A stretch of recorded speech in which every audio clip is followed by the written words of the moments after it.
Good evening दोस्तों। NCERT class 8 की series में हम पढ़ रहे हैं हिस्ट्री। कल हम चैप्टर नंबर 10 तक पहुंच चुके थे। आज हमारा चैप्टर नंबर 11 है राष्ट्रीय आंदोलन का संगठन 1870 के दशक से 1947 तक।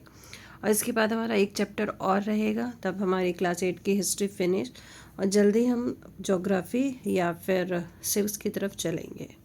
ठीक है, और ये जो चैप्टर है ये बहुत ही इम्पोर्टेंट है। आई होप कि आपने को अपने कॉपी पेंसिल ले लिए होंगे। तो चलिए स्टार्ट करते हैं। फर्स्ट ऑफ ऑल तो सी द पिक्चर। ये पिक्चर देखिए पहले दिखाई गई है। इस पिक्चर में क्या है, भारत छोड़ो आंदोलन के दौरान प्रदर्शनकारियों पर आंसू गैस के गोले छोड़ती पुलिस। ये तो हो गया। और जो हम चैप्टर रीड कर चुके हैं, ये सारे जो भी आपको दिखाई दे रही है ये हम लोग पढ़ चुके हैं। इसके बारे में ज़्यादा चर्चा हम लोग नहीं करेंगे। तो फर्स्ट ऑफ ऑल यहीं से स्टार्ट करते हैं हम, राष्ट्रवाद का उदय। ठीक है, चलिए।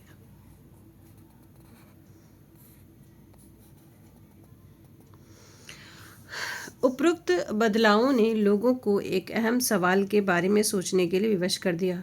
यह देश क्या है और किसके लिए है? इसका जवाब धीरे धीरे इस रूप में सामने आया। भारत का मतलब है यहाँ की जनता, भारत यहाँ रहने वाले किसी भी वर्ग, रंग, जाति, पंथ, भाषा या जेंडर वाले तमाम लोगों का घर है। कौन सा? भारत। ठीक है, हम लोगों का घर है। यह देश और इसके सारे संसाधन और इसकी सारी व्यवस्था उन सभी के लिए है। इस जवाब के साथ ये एहसास भी सामने आया कि अंग्रेज भारत के संसाधनों व यहाँ के लोगों की ज़िंदगी पर कब्जा जमाए हुए हैं, और जब तक ये नियंत्रण खत्म नहीं होता, भारत यहाँ के लोगों का, भारतीयों का नहीं हो सकता। यह चेतना 1850 के बाद बने राजनीतिक संगठनों में साफ दिखाई देने लगी थी। 1870 और 1880 के दशकों में बने राजनीतिक संगठनों में यह चेतना और गहरी हो चुकी थी।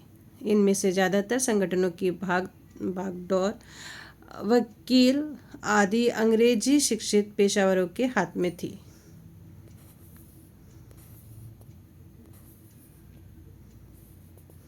पूना सार्वजनिक सभा, इंडियन एसोसिएशन, मद्रास महाजन सभा, बॉम्बे रेजिडेंट्स एसोसिएशन और भारतीय राष्ट्रीय कांग्रेस आदि इस तरह के प्रमुख संगठन थे। ये बेटा, ये सारे जो संगठन हैं इसको आप नोट कर लीजिए। इसमें ये आ सकता है कि इनमें से कौन सा राष्ट्रीय संगठन नहीं है। ठीक है, तो ये आप नोट कर लीजिए। 1 2 3 4 पूना सार्वजनिक सभा, इंडियन एसोसिएशन, मद्रास महाजन सभा, बॉम्बे रेजिडेंट्स एसोसिएशन और भारतीय राष्ट्रीय कांग्रेस। ठीक है, इसको आप नोट कर लें। चलिए, पूना सार्वजनिक सभा नाम को गौर से देखिए। सार्वजनिक का मतलब होता है सब लोगों का या सबके लिए। सर्व मीन्स सभी, जनिक मतलब लोगों का। ठीक है, तो सार्वजनिक मतलब सभी लोगों का। हालांकि इनमें से बहुत सारे संगठन देश के खास हिस्सों में काम कर रहे थे, लेकिन वे अपने लक्ष्य को भारत के सभी लोगों का लक्ष्य बताते थे।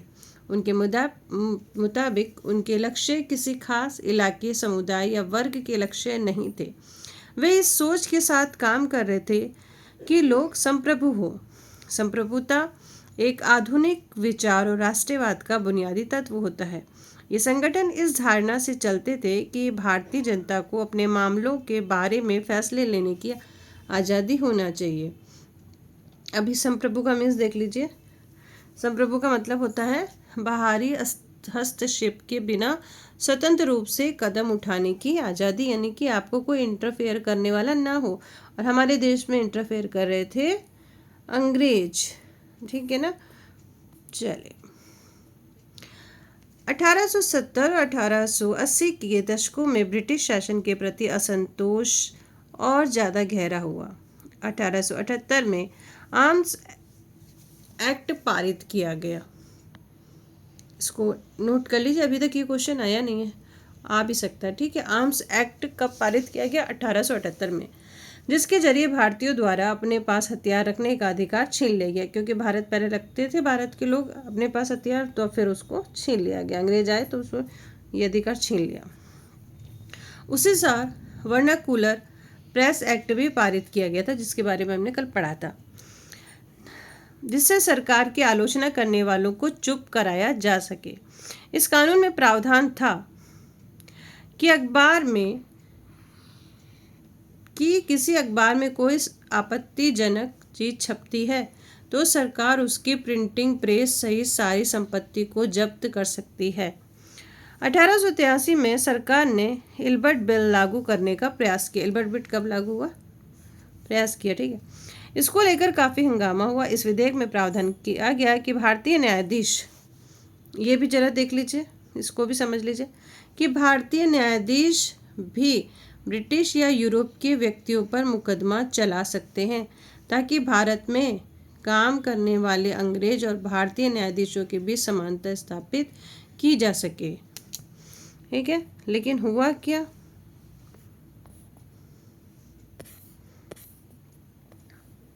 जब अंग्रेजों के विरोध की वजह से सरकार ने यह विधेयक वापस ले लिया तो भारतीयों को इस बात का काफ़ी विरोध किया। तो क्यों किया?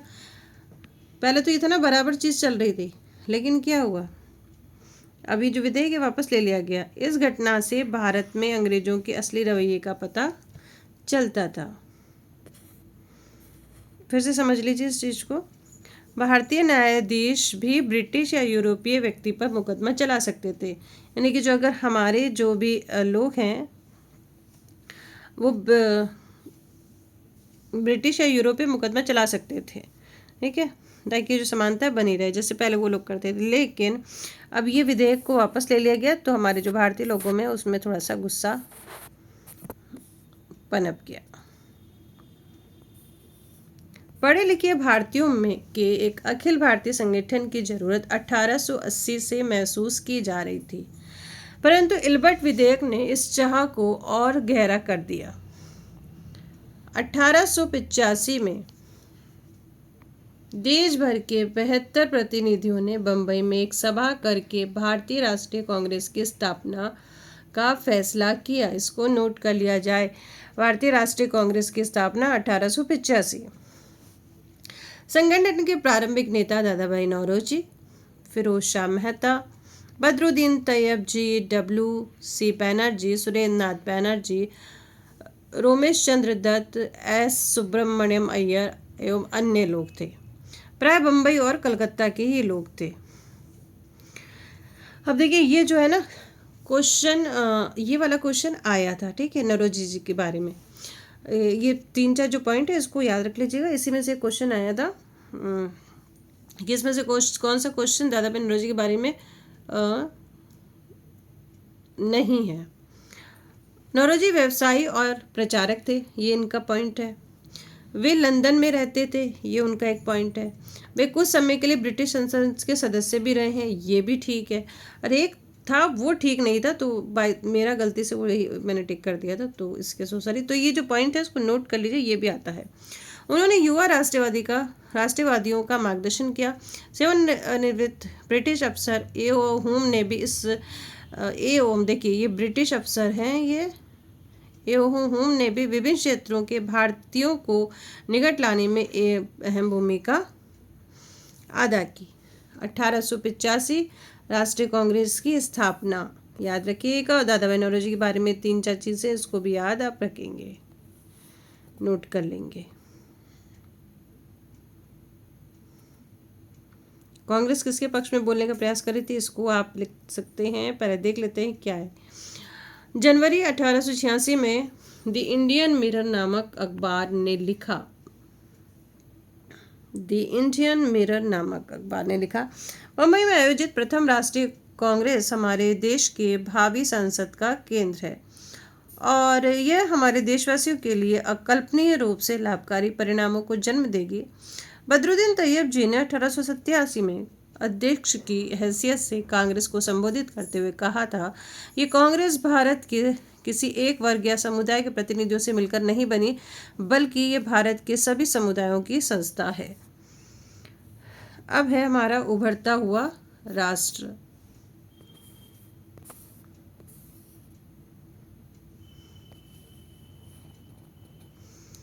अक्सर कहा जाता है कि अपने 20 सालों में कांग्रेस अपने उद्देश्य और तरीकों के लिहाजे से मध्यम मार्गी पार्टी थी। इस दौरान कांग्रेस ने सरकार और शासन में भारतीयों को और ज़्यादा जगह दिए जाने की आवाज़ उठाई। कांग्रेस का आग्रह था कि विधान परिषदों में भारतीयों को ज़्यादा जगह दी जाए, परिषदों को ज़्यादा अधिकार दिए जाएं और जिन प्रांतों में परिषदें नहीं थी वहां उनका गठन किया जाए। कांग्रेस चाहती थी कि सरकार में भारतीयों को भी ऊंचे पद दिए जाएं। इस काम के लिए उसने मांग की कि सिविल सेवा के लिए लंदन के साथ साथ भारत में भी परीक्षाएं आयोजित की जाए। ठीक है, तो सिविल सर्विस लंदन के साथ साथ भारत में भी होनी चाहिए।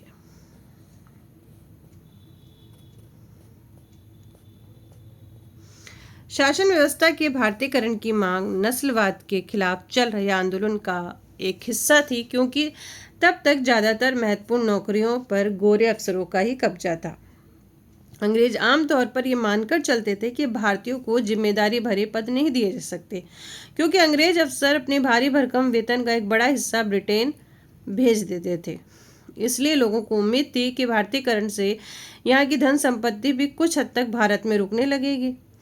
भारतीयों की मांग थी कि न्यायपालिका और कार्यपालिका से अलग किया जाए, न्यायपालिका को कार्यपालिका से अलग किया जाए, आर्म्स एक्ट को निरस्त किया जाए और अभिव्यक्ति व बोलने की स्वतंत्रता दी जाए।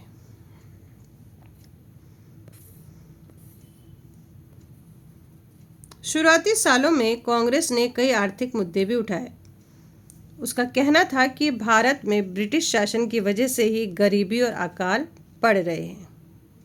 बढ़ते लगान के कारण काश्तकार और जमींदार विपन्न हो गए हैं, संपन्न थे जो विपन्न हो गए हैं, और अनाजों के भारी निर्यात की वजह से खाद्य पदार्थों का अभाव पैदा हो गया था। कांग्रेस की मांग थी कि लगान कम किया जाए, फौजी खर्चों में कटौती की जाए और सिंचाई के लिए ज़्यादा अनुदान दिए जाए। उसने नमक कर, विदेशों में भारतीय मजदूरों के साथ होने वाले बर्ताव और भारतीयों के कामों में दखल अंदाजी करने वाले वन प्रशासन की वजह से वनवासियों की बढ़ती मुसीबतों के बारे में बहुत सारे प्रस्ताव पारित किए। इससे पता चलता है कि पढ़े लिखे संपन्न वर्ग की संस्था होते हुए भी कांग्रेस केवल पेशेवर समूह जमींदारों और उद्योगपतियों के हक में ही नहीं बोल रही थी, बल्कि वो सबके लिए बोल रही थी।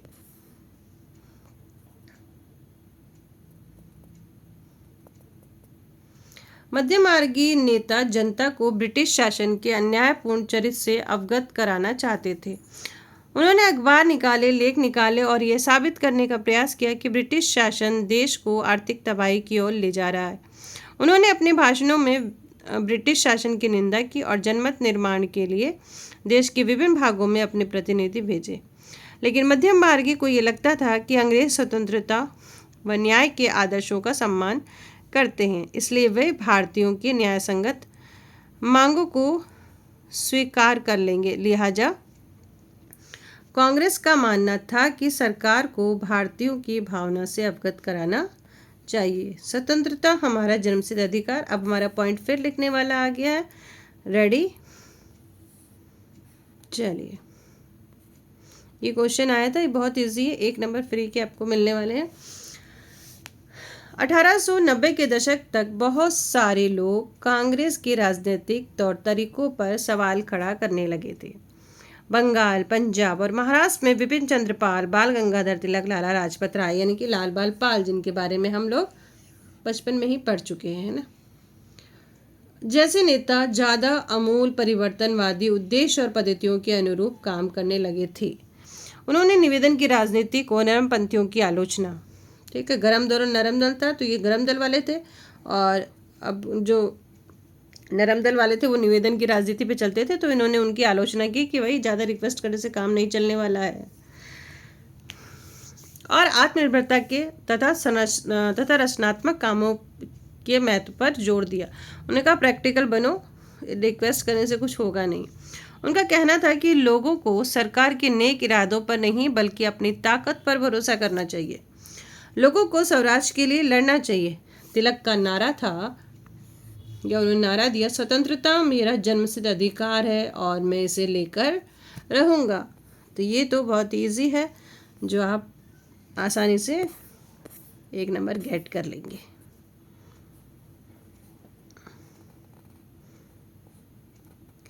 1905 में वायसराय कर्जन ने बंगाल का विभाजन कर दिया। 1905 में उस वक्त बंगाल ब्रिटिश भारत का सबसे बड़ा प्रांत था। बिहार और उड़ीसा के कुछ भाग भी उस समय बंगाल का हिस्सा थे।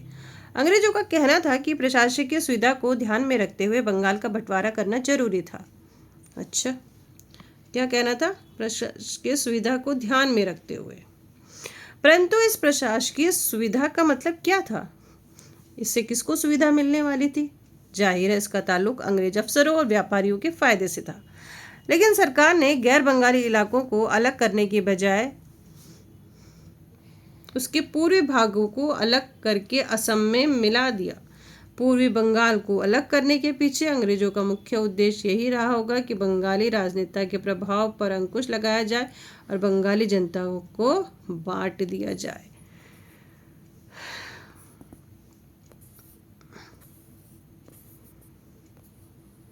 बंगाल के विभाजन से देश भर में गुस्से की लहर फैल गई। मध्यम मार्गी और आमूल परिवर्तनवादी कांग्रेस के सभी धड़ों ने इसका विरोध किया।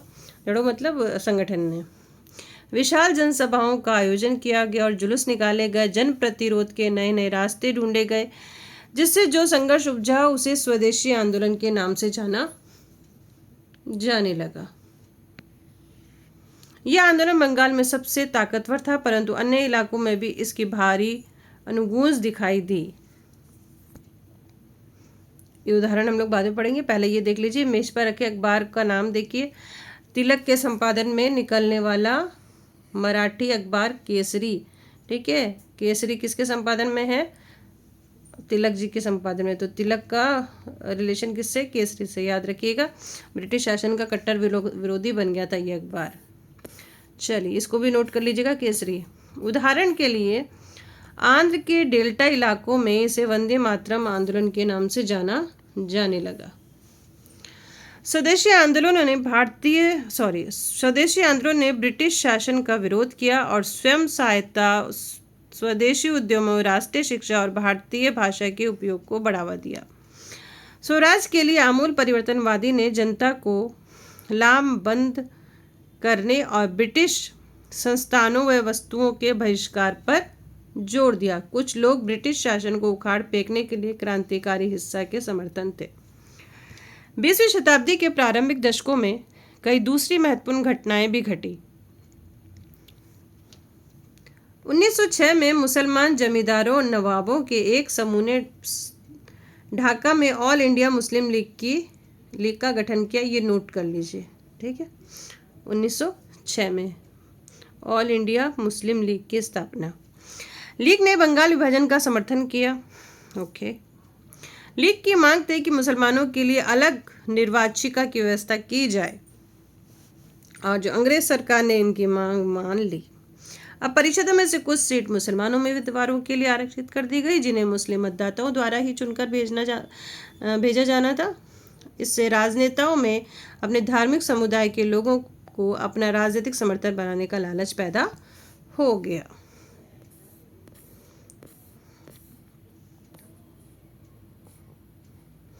उन्नीस 1907 में कांग्रेस टूट गई। मध्यमार्गी तड़ा बहिष्कार की राजनीति के विरुद्ध था। इन लोगों का मानना था कि इसके लिए बल प्रयोग की आवश्यकता होती है, जो सही नहीं है। संगठन टूटने के बाद कांग्रेस मध्यम वर्गी का दबदबा बन गया, बल्कि तिलक के अनुयायी बाहर से काम करने लगे। दिसंबर 1915 में दोनों खेमों में एक बार फिर एकता स्थापित हुई।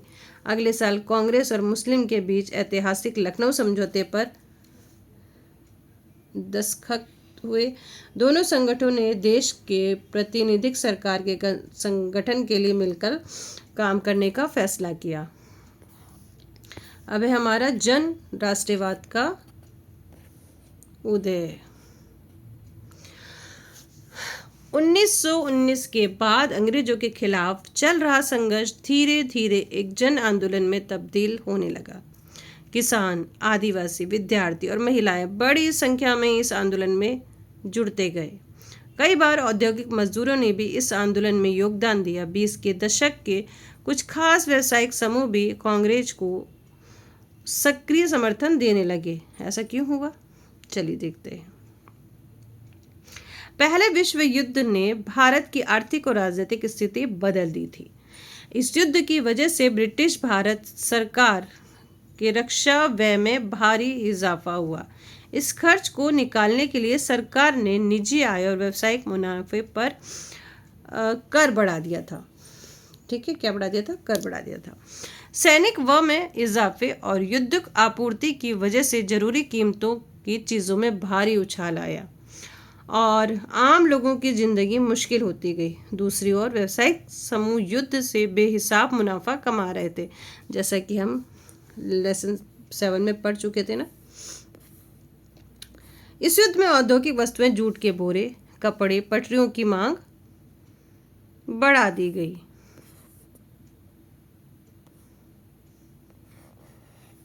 और अन्य देशों से भारत आने वाले आयात में कमी ला दी थी।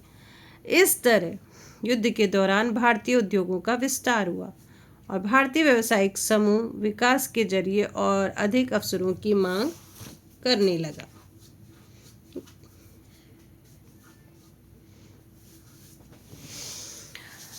युद्ध ने अंग्रेजों को अपनी सेना बढ़ाने के लिए विवश कर दिया। एक विदेशी युद्ध के खातिर गांव में सिपाहियों की भर्ती के लिए दबाव डाला जाने लगा। बहुत सारे सिपाहियों को दूसरे देशों में युद्ध के मोर्चे पर भेज दिया गया। इनमें से बहुत सारे सिपाही युद्ध के बाद समझदारी लेकर लौटे कि साम्राज्यवादी शक्तियां एशिया और अफ्रीका के लोगों को किस तरह से उनका शोषण कर रही है। फलस्वरूप ये लोग भी भारत में औपनिवेशिक शासन का विरोध करने लगे। ठीक है, देखिए, जब प्रथम विश्व युद्ध हुआ तब इन लोगों को भेजा तो कम से कम बुद्धि तो खुली इन लोगों की। इसके अलावा 1917 में रूस क्रांति हुई। रूस क्रांति कब हुई? 1917 में। इस घटना के चलते किसानों और मजदूरों के संघर्षों का समाचार समाजवादी विचार बड़े पैमाने पर फैलने लगे थे, जिससे भारतीय राष्ट्रवाद को नई प्रेरणा मिली। महात्मा गांधी जी का आगमन। तो महात्मा गांधी जी गए हुए थे बाहर और जब वो भारत आए तो क्या हुआ? देखिए, सबसे पहले तो हमने पहले पढ़ लिया था ना, चंपारण वाला हम लोगों ने पढ़ा था ना। तो इनके आते ही चंपारण आंदोलन शुरू हुआ था, वो वाला प्रीवियस चैप्टर में हम लोगों ने पढ़ लिया है। तो ये उनके आगमन के टाइम में शुरू हुआ था। चलिए देख लेते हैं। पुरानी पिक्चर है, ये भी देख लेंगे। और इसमें हमारे जो गांधी जी है वो कोट और टाई पहने हुए हैं। तो कौन से हो सकते हैं कोट और टाई पहने हुए? आप पहचानिएगा। चलिए, महात्मा गांधी का आगमन। इन्हीं हालात में महात्मा गांधी एक जन नेता के रूप में सामने आए। गांधी जी 46 वर्ष की उम्र में 1915 से दक्षिणी अफ्रीका से भारत लौटे। कहाँ से? दक्षिणी अफ्रीका से। वे वहां पर नस्ल भेदी पाबंदियों के खिलाफ अहिंसक आंदोलन चला रहे थे और अंतर्राष्ट्रीय स्तर पर उनकी अच्छी मान्यता थी और लोग उनका आदर करते थे।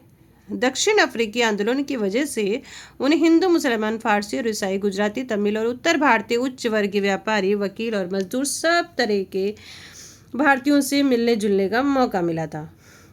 महात्मा गांधी ने पहले साल पूरे भारत का दौरा किया। इस दौरान वे यहाँ के लोगों, उनकी ज़रूरतों और हालातों को समझने लग रहे थे। उनके शुरुआती प्रयास चंपारण, खेड़ा और अहमदाबाद के स्थानीय आंदोलन के रूप में सामने आए। इन आंदोलन के माध्यम से उनका राजेंद्र प्रसाद और वल्लभ भाई पटेल जी से परिचय हुआ। 1918 में अहमदाबाद में उन्होंने मिल मजदूरों की हड़ताल का सफलतापूर्वक नेतृत्व किया। अब जल्दी देखते हैं 1919 से लेकर 1922 के बीच में कुछ आंदोलन। सबसे पहले आता है हमारा रॉलेट सत्याग्रह। ये क्या है? 1919 में गांधी जी ने अंग्रेजों द्वारा हाल ही में पारित किए गए रॉलेट कानून के खिलाफ सत्याग्रह का आह्वान किया। सत्याग्रह आंदोलन 1919। यह कानून अभिव्यक्ति की स्वतंत्रता जैसे मूलभूत अधिकारों पर अंकुश लगाने और पुलिस को और ज़्यादा अधिकार देने के लिए भी लागू किया गया था। महात्मा गांधी, मोहम्मद अली जिन्ना तथा अन्य नेताओं का मानना था कि सरकार के पास लोगों की बुनियादी स्वतंत्रता पर अंकुश लगाने का कोई अधिकार नहीं है। इसलिए उन्होंने इस कानून को शैतान की करतूत और निरंकुशवादी बताया, जिसको हम लोग ब्लैक एक्ट भी कहते हैं। गांधी जी ने लोगों से आह्वान किया कि इस कानून का विरोध करने के लिए 6 अप्रैल 1919 को अहिंसक विरोधी दिवस के रूप में मनाया जाए, अपमान व याचना दिवस के रूप में मनाया जाए। कब मनाया जाए? 6 अप्रैल 1919 को। आंदोलन शुरू करने के लिए सत्याग्रह सभाओं का गठन किया गया। रॉलेट सत्याग्रह ब्रिटिश सरकार के खिलाफ पहला अखिल भारतीय संघर्ष था, हालांकि मोटे तौर पर उन शहरों तक ही सीमित था। अप्रैल 1919 में पूरे देश में जगह जगह जुलूस निकाले गए और हड़तालों का आयोजन किया गया। सरकार ने इन आंदोलन को कुचलने के लिए दमनकारी रास्ता अपनाया। बैसाखी, ये नोट करते जाइए। बैसाखी 13 अप्रैल के दिन अमृतसर में जनरल डायर द्वारा जलियांवाला बाग में किया गया हत्याकांड इसी दमन का एक हिस्सा है। इस नरसंहार पर रविन्द्रनाथ टैगोर ने अपनी पीड़ा और गुस्सा जताते हुए नाइटहुड की उपाधि वापस लौटा दी। पर नाइटहुड की उपाधि क्या है? देखिए, ब्रिटिश राजा या रानी की तरफ से किसी व्यक्ति को अप्रतिम व्यक्तिगत सफलताओं या जन सेवाओं के लिए दिए जाने वाली उपाधि। जैसे हमारे यहाँ अलग होता है तो वहाँ पे नाइटहुड की उपाधि। तो उसमें इतने लोग मारे गए थे जिससे रविन्द्रनाथ टैगोर अंदर ही अंदर गुस्सा थे और उनको पीड़ा थे कि इतने लोग मर गए। जनरल डायर ने गोली चलवा दी, बाहर जाने का रास्ता बंद कर दिया और इन्होंने अपने नाइटहुड की उपाधि वापस लौटा दी। इस चीज़ को आप नोट कर लीजिएगा कि ये आ सकता है। रॉलेट सत्याग्रह के दौरान लोगों ने ब्रिटिश शासन के खिलाफ हिंदू और मुसलमानों के बीच गहरी एकता बनाए रखने का प्रयास किया। महात्मा गांधी भी यही चाहते थे। उनकी राय में भारत यहाँ रहने वाले सभी लोगों यानी सभी हिंदुओं, मुसलमानों और अन्य धर्मों के लोगों का देश है। उनकी गहरी आकांक्षा थी कि हिंदू और मुसलमान किसी भी अन्यायपूर्ण उद्देश्य के लिए एक दूसरे का समर्थन करें। खिलाफत आंदोलन और असहयोग आंदोलन 1919 सत्याग्रह आंदोलन, 1920 असहयोग आंदोलन। तारीख नोट करते जाइए, देखते जाइए। खिलाफत का मुद्दा इसी तरह का एक ज्वलंत मुद्दा था। 1920 में अंग्रेजों ने तुर्की के सुल्तान खलीफा पर सख्त संधि का थोप दी। ठीक है। जलियांवाला बाग हत्याकांड की तरह इस घटना पर भी भारत के लोगों में भारी गुस्सा था। भारतीय मुसलमान यह भी चाहते थे कि पुराने ओटोमन राज्य में स्थित पवित्र मुस्लिम स्थानों पर खलीफा का नियंत्रण बना रहना चाहिए।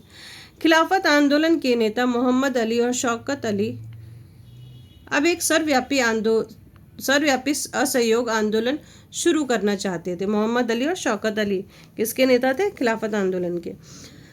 गांधी जी ने उनके आह्वान का समर्थन किया और कांग्रेस से आग्रह किया कि वे पंजाब में हुए अत्याचार यानी कि जलियांवाला हत्याकांड और खिलाफत के मामले में हुए अत्याचार के विरुद्ध मिलकर अभियान चलाए और स्वराज की मांग करे।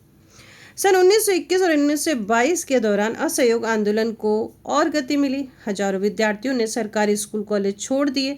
मोतीलाल नेहरू, C.R. दास, C. राजगोपालाचारी और आसफ अली जैसे बहुत सारे वकीलों ने वकालत छोड़ दी। और क्या किया इन्होंने? अंग्रेजों द्वारा दी गई उपाधियों को वापस लौटा दिया गया और विधानमंडलों का बहिष्कार कर दिया गया। जगह जगह लोगों ने स्वदेशी कपड़ों की होली जलाई। 1920 से लेकर 1922 के बीच विदेशी कपड़ों के आयात पर भारी गिरावट आई क्योंकि लोग ने कपड़ा खरीदना बंद कर दिया था। परंतु यह तो आने वाले तूफान की सिर्फ एक झलक थी। देश के ज्यादातर हिस्से में एक भारी विद्रोह के मुहान पर खड़े थे। अब है लोगों की पहलकदमी। लोगों ने स्टार्ट किया। कई जगहों पर लोगों ने ब्रिटिश शासन के अहिंसक विरोध किए, लेकिन कई स्थानों पर विभिन्न वर्गों और समूह ने गांधी जी के आह्वान के अपने हिसाब से अर्थ निकाले और इस तरह के रास्ते अपनाए जो गांधी जी के विचारों से मेल नहीं खाते थे। सभी जगह लोगों ने अपने आंदोलन को स्थानीय मुद्दों के साथ जोड़कर आगे बढ़ाया। चलिए ऐसे कुछ उदाहरण देखते हैं। खेड़ा गुजरात के पाटीदार किसानों ने अंग्रेजों द्वारा थोपे गए भारी लगान के खिलाफ अहिंसक अभियान चलाया।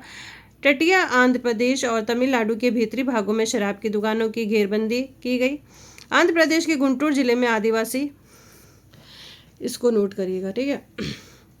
आंध्र प्रदेश के गुंटूर जिले में आदिवासी और गरीब किसानों ने बहुत सारे वन सत्याग्रह किए। इन सत्याग्रहों में कई बार वे चराई शुल्क अदा किए बिना भी अपने जानवरों को जंगल में छोड़ देते थे। उनका विरोध था उनका विरोध इसलिए था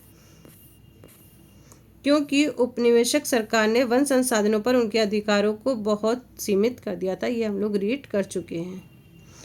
उन्हें यकीन था कि गांधी जी उन पर लगे कर कम करा देंगे और वन कानून को ख़त्म कर देंगे। बहुत सारे वन गांवों में किसानों ने स्वराज का ऐलान कर दिया क्योंकि उन्हें उम्मीद थी कि गांधी राज जल्दी ही स्थापित होने वाला है। सिंध, जो मौजूदा पाकिस्तान है, के मुस्लिम व्यापारी और किसान खिलाफत के आह्वान पर बहुत उत्साहित थे। बंगाल में भी खिलाफत असहयोग के गठबंधन से जबरदस्त सांप्रदायिक एकता को जन्म दिया, राष्ट्रीय आंदोलन को नई ताकत प्रदान की। पंजाब में सिखों के अकाली आंदोलन ने अंग्रेजों की सहायता से गुरुद्वारों में जमे बैठे भ्रष्ट महंतों को हटाने के लिए आंदोलन चलाया गया। यह आंदोलन असहयोग आंदोलन से काफ़ी घनिष्ठ रूप से मिलता जुलता है। असम में गांधी महाराज की जय हो, गांधी महाराज की जय हो कहाँ पे? असम में बोले गए, इसको नोट कर लीजिएगा। चाय बागान के मजदूरों ने अपनी तनख्वाह में इजाफे की मांग शुरू कर दी। ठीक है, गांधी महाराज की जय किसने कहा? आसाम के चाय बागान मजदूरों ने। ये भी एक क्वेश्चन आया था। उन्होंने अंग्रेजी स्वामित्व वाले बागानों की नौकरी छोड़ दी। उनका कहना था कि गांधी जी भी यही चाहते हैं। उस दौर में बहुत सारे असमिया वैष्णव गीतों में कृष्ण की जगह गांधी राज का यशगान किया जाने लगा था। ये नोट करिएगा। चलिए, जनता के महात्मा महात्मा गांधी। इन उदाहरणों के आधार पर हम देख सकते हैं कि कई जगह के लोग गांधी जी को एक तरह का मसीहा, एक ऐसा व्यक्ति मानने लगे थे जो उन्हें मुसीबतों और गरीबी से छुटकारा दिला सकता है। गांधी जी वर्गीय टकरावों की बजाय वर्गीय एकता के समर्थक में थे, परंतु किसानों को लगता था कि गांधी जी जमींदारों के खिलाफ उनके संघर्ष में मदद देंगे। खेतियारी मजदूर को यकीन था कि गांधी जी उन्हें जमीन दिला देंगे। कई बार आम लोगों ने खुद अपनी उपलब्धियों के लिए गांधी जी को श्रेय दिया। उदाहरण के लिए, एक शक्तिशाली आंदोलन के बाद संयुक्त प्रांत वर्तमान में उत्तर प्रदेश स्थित प्रतापगढ़ के किसानों ने पट्टेदार की गैर कानूनी बेदखली को रुकवाने में सफलता पा ली, परंतु उन्हें लगता था कि यह सफलता उन्हें गांधी जी की वजह से मिली है। कई बार गांधी जी का नाम लेकर आदिवासियों और किसानों ने ऐसी कार्रवाइयाँ भी की जो गांधीवादी आदर्शों के अनुरूप नहीं थी। ये प्रतापगढ़ वाला है, इसको पढ़ लेंगे आप लोग। अब है 1922 से 1929 तक की घटनाएं। चित्तरंजन दास, पेन पेंसिल लेके रखिएगा, बहुत ही इंपॉर्टेंट चैप्टर है। बड़ा हो जाएगा कोई बात नहीं, लेकिन हमारे नोट्स अपने से बन जाएंगे। महात्मा गांधी हिंसक आंदोलन के विरुद्ध थे। इसी कारण फरवरी 1922 में जब किसानों की एक भीड़ ने ये बेटा नोट कर लो, फरवरी 1922 किसानों की एक भीड़ ने चौरी चौरा पुलिस थाने पर हमला कर दिया, उसे जला दिया, तो गांधी जी ने अचानक असहयोग आंदोलन वापस ले लिया। क्यों वापस ले लिया? रीज़न समझ में आ गया? कब हुआ? ये हो गया, तो ये असेसन रीजन में भी आ सकता है। उस दिन कितने पुलिस वाले मारे गए? 22। इसलिए किसान इसलिए बेकाबू हो गए क्योंकि पुलिस ने उनके शांतिपूर्ण जुलूस पर गोली चला दी थी। असहयोग आंदोलन खत्म होने के बाद गांधी जी के अनुयायी ग्रामीण इलाकों में रचनात्मक कार्य शुरू करने पर जोर देने लगे। चित्तरंजन दास और मोतीलाल नेहरू जैसे अन्य नेताओं की दलील थी कि पार्टी को परिषद चुनाव में हिस्सा लेना चाहिए और परिषदों के माध्यम से सरकारी नीतियों को प्रभावित करना चाहिए। यानी कि अब जो अंग्रेज जो खुद ही लड़ते थे चुनाव, तो हमें भी चुनाव लड़ना चाहिए, हिस्सा लेना चाहिए हमको। और परिषदों के माध्यम सरकारी नीतियों को प्रभावित करना चाहिए। 20 के दशक में मध्य में गांव में किए गए व्यापक सामाजिक कार्यों की बदौलत गांधीवादियों को अपना जनाधार फैलाने में काफ़ी मदद मिली। 1930 में किए गए सविनय अवज्ञा आंदोलन जनाधार काफ़ी उपयोगी साबित हुआ। ये जो आंदोलन है बेटा, ये नोट करते जाइएगा डेट इसकी। भारतीय कम्युनिस्ट पार्टी और हिंदुओं के संगठन राष्ट्रीय स्वयंसेवक संघ RS की स्थापना 20 के दशक के मध्य दो महत्वपूर्ण घटनाएं थी। भारत के भविष्य को लेकर इन पार्टियों की सोच में गहरा फर्क रहा। अपने अध्यापकों की सहायता से उनके विचारों के बारे में पता लगाएं और उसी दौरान क्रांतिकारी राष्ट्रवादी भगत सिंह भी सक्रिय थे। इस दशक के आखिरी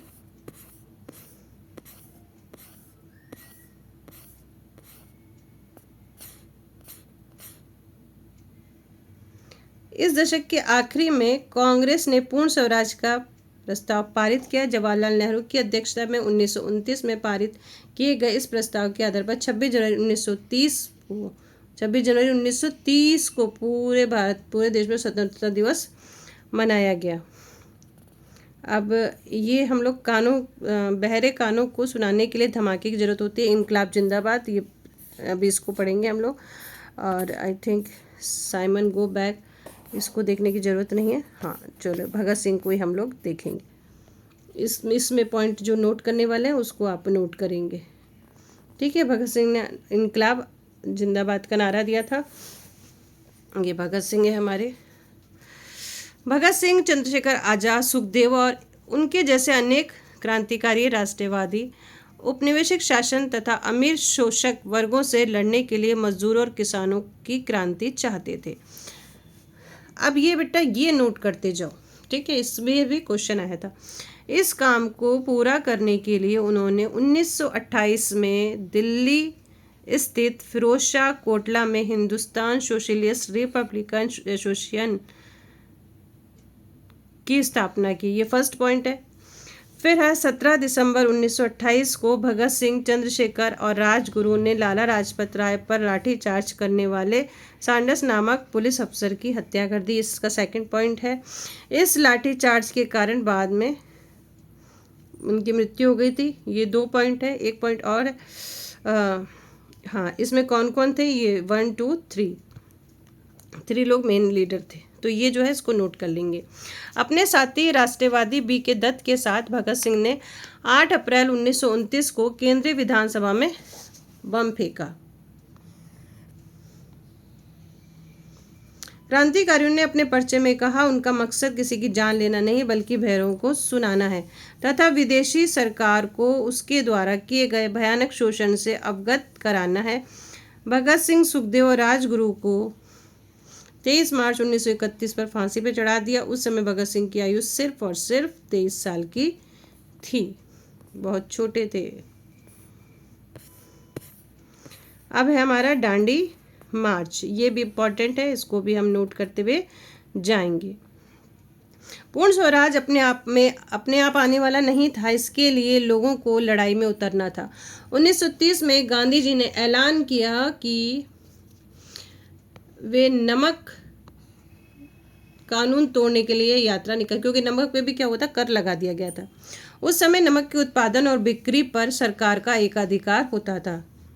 महात्मा गांधी और अन्य राष्ट्रवादियों का कहना था कि नमक पर टैक्स वसूलना पाप है, ठीक है। नमक पे भी टैक्स लगा दिया था ना, क्योंकि ये हमारे भोजन का एक बुनियादी हिस्सा होता है। नमक सत्याग्रह ने स्वतंत्रता की व्यापक चाह को लोगों की एक खास शिकायत से भी जोड़ दिया था और ये इस तरह अमीरों और गरीबों के बीच मतभेद पैदा नहीं होने दिया इसने, क्योंकि जो ज़रूरत है नमक तो सबकी और इस पर कर हो। गांधी जी और उनके अनुयायी साबरमती से 240 किलोमीटर दूर स्थित दांडी तट पैदल चलकर गए और वहां उन्होंने तट पर बिखरा नमक इकट्ठा करते हुए नमक कानून का सार्वजनिक रूप से उल्लंघन किया। 1930 दांडी मार्च किस लिए किया गया था, ये भी आपको पता है। स्वतंत्रता संघर्ष में महिलाएं, कर्नाटक की अंबाबाई, इसको भी नोट करना है बेटा, ये भी आपको करना है। इसमें से कुछ ना कुछ आ ही सकता है और शायद आया भी है। राष्ट्रीय आंदोलन में अलग अलग पृष्ठभूमि वाली बहुत सारी महिलाओं ने हिस्सा लिया। युवा और वृद्ध, अकेली और विवाहित, ग्रामीण और शहरी, रूढ़िवादी और उदारवादी, सभी तरह के माहौल से आने वाली महिलाएं आंदोलन में शामिल हुई। स्वतंत्रता संघर्ष, महिला आंदोलन और स्वयं उनके लिए भी यह जिम्मेदारी बहुत महत्वपूर्ण थी। अंग्रेज अफसरों और भारतीय राष्ट्रवादियों दोनों को ये लगता था कि महिलाओं की सहभागिता ने राष्ट्रीय संघर्ष को जबरदस्त ताकत दी है। स्वतंत्रता आंदोलन में हिस्सेदारी के कारण महिलाएं घरों से बाहर आने लगी थी। इसने उन्हें विभिन्न व्यवसायों और शासन में जगह दिलाई और पुरुषों के साथ समानता का मार्ग प्रशस्त किया। महिलाओं के लिए सहभागिता का अर्थ क्या था? इसकी सबसे अच्छी अभिव्यक्ति खुद उन्हीं के शब्दों में देखी जा सकती है।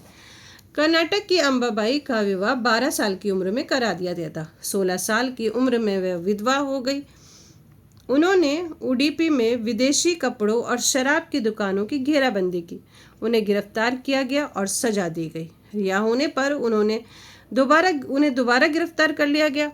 वह जब भी जेल से बाहर होती, सभाओं में भाषण देती, बुनाई कुताई सीखती, प्रभात फेरियों का आयोजन करती। अंबाबाई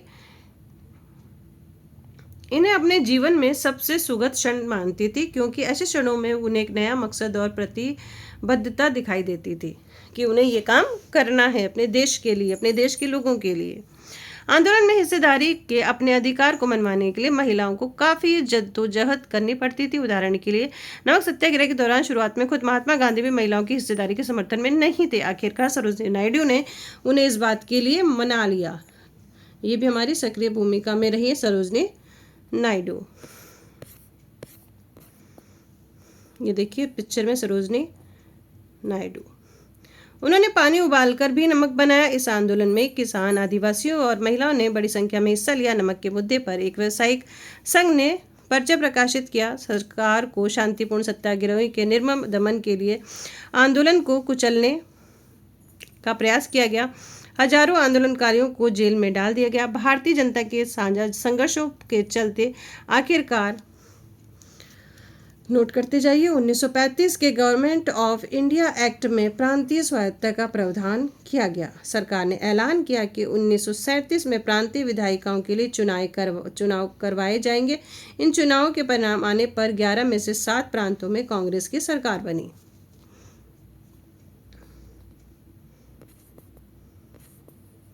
प्रांतीय स्तर पर 2 साल के कांग्रेसी शासन के बाद सितंबर 1939 में दूसरा विश्व युद्ध छिड़ गया। हिटलर के प्रति आलोचनात्मक रवैये के कारण कांग्रेस के नेता ब्रिटेन के युद्ध प्रयासों में मदद देने को तैयार थे। कांग्रेस के नेता ब्रिटिश के युद्ध प्रयासों में मदद देने को तैयार थे, ध्यान रखिए। लेकिन इसके बदले वो ये चाहते थे कि युद्ध के बाद भारत को पूरी तरह स्वतंत्र कर दिया जाए। अंग्रेजों ने ये बात नहीं मानी। कांग्रेसी सरकारों ने विरोध में इस्तीफा दे दी। जाओ तुम खुद ही कर लो, हमारा देश छोड़ दो, हेल्प कर रहे हैं। लेकिन नहीं, वीर लखन नायक को फांसी दे दी गई। 25 अगस्त 1942 19 लोग नवरंगपुर स्थित परबंदी में हुई पुलिस फायरिंग के मौके पर ही मारे गए। बहुत सारे लोग बाद में घाव के कारण मर गए। 300 से ज़्यादा घायल हुए। 1000 से ज़्यादा को कोरापुट जिले की जेल में डाल दिया गया। कईयों को गोलियां मार दी गई, फांसी पर लटका दिया गया। वीर लखन नायक अंग्रेजों की अवहेलना करने वाला एक विख्यात जनजातीय नेता, ये एक जनजातीय नेता था, ठीक है, ध्यान रखिएगा। इसको भी फांसी दे दी गई। वीर लखन नायक। अभी एक पिक्चर दिखाई दी, भारत छोड़ो आंदोलन 1942। प्रदर्शनकारियां हर जगह पुलिस से लोहा ले रही थी। हजारों लोग गिरफ्तार हुए, हजारों लोग मर गए, हजारों लोग घायल हो गए।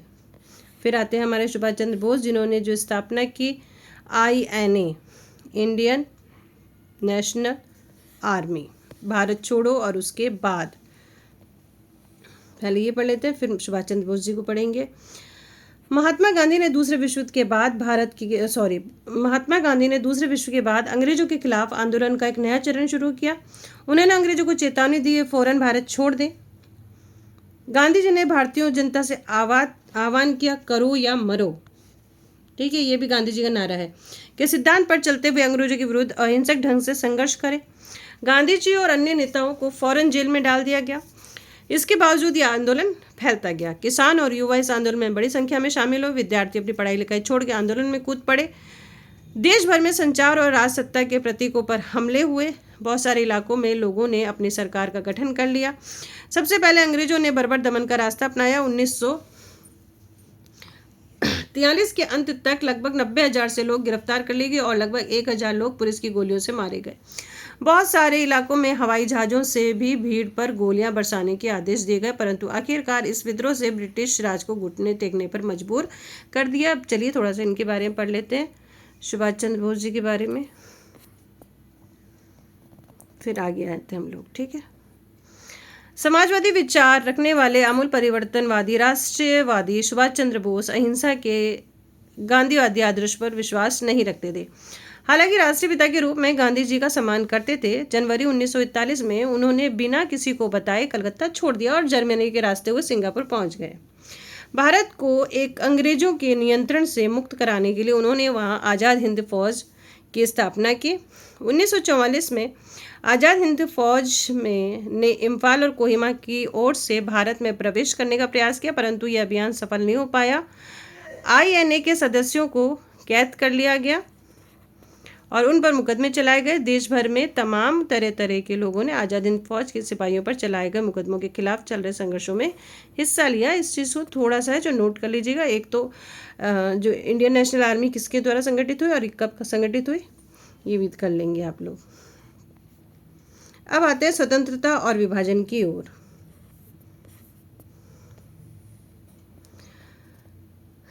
उन्नीस 1940 में मुस्लिम लीग ने देश के पश्चिमोत्तर और पूर्वी क्षेत्रों में मुसलमानों के लिए स्वतंत्र राज्यों की मांग करते एक प्रस्ताव पारित किया। 1940 में मुस्लिम लीग, इस प्रस्ताव में विभाजन या पाकिस्तान का जिक्र नहीं था। मुस्लिम लीग ने उपमहाद्वीप के मुसलमानों के लिए स्वायत्त व्यवस्था की मांग क्यों की?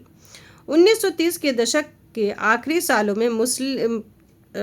से लीग मुसलमानों और हिंदुओं को अलग अलग राष्ट्र मानने लगी थी।